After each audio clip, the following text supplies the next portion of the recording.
Yes, my friends, welcome. It is the most important mod release of the year, the Hovercraft. Now, how well does this Hovercraft work? The answer is, sort of well. As you will see, Hovercraft, okay, we were actually talking the other day, because I've been doing a lot of these kind of fun races at the moment, whether it's with boats, or whether it's over ground, or air vehicles, or whether we use like jet skis, water scooters, you know, these kind of things. And we actually said on the last one we did on the stream the other day how awesome it would be if we had hovercraft so you could go from water to land. Now, the only issue with this hovercraft, it can't go on the land. But it does go on water. And that's not true. It sort of 0.5% goes on land.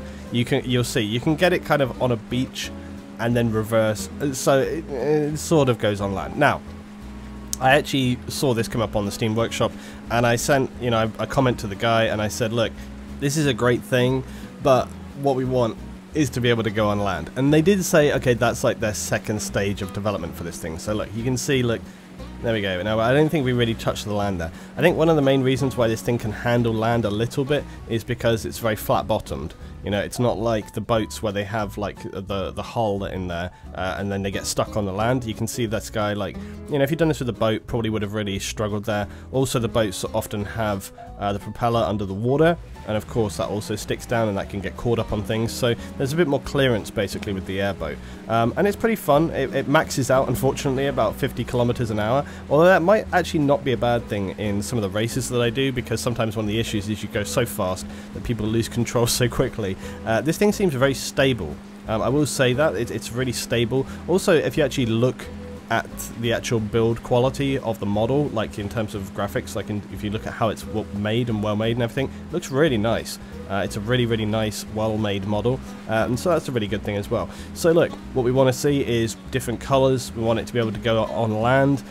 It would be preferential if it was tough-ish, as in if you could just knock into a rock without it going red line immediately. That's one of the biggest issues with ARMA stuff, is, you know, you touch a rock, bang, your vehicle is written off. You know, this thing, I can understand, obviously, when you have the skirt on there, it could get torn or ripped if it was going over land, so, you know, it should take some damage if you're smashing into things, of course. But, for example, look, I'm going over this little bit of sand right here. No.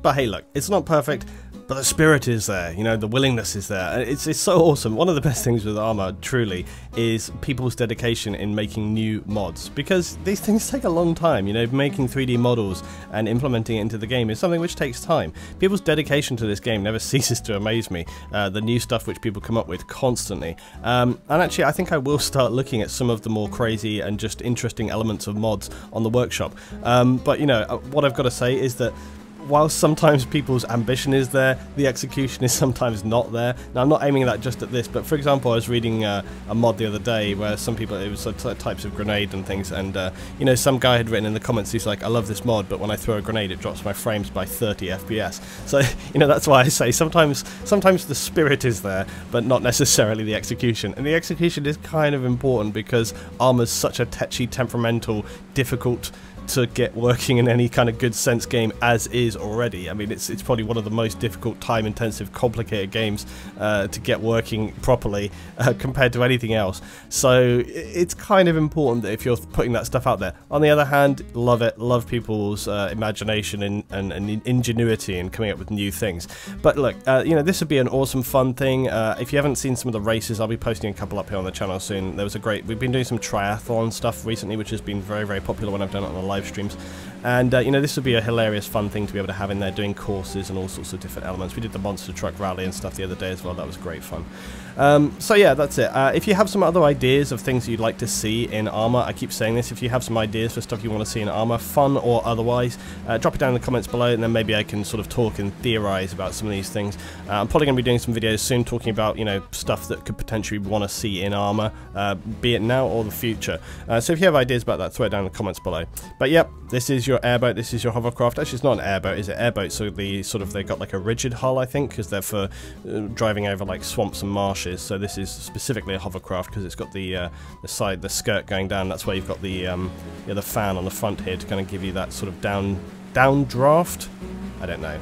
I'm not a hovercraft expert, but yeah, I believe that's why you got the fan on the front there to sort of push air down and inflate the skirt, which is what gives you that lift, what you know, powers you to kind of lift off the ground, and that's why you should be able to move across land and water. So anyway, yes, I hope they push this forward. I hope that we get the on-land capability. That would be an awesome thing. Thanks guys for watching. Tell me your thoughts down below. I'll see you next time.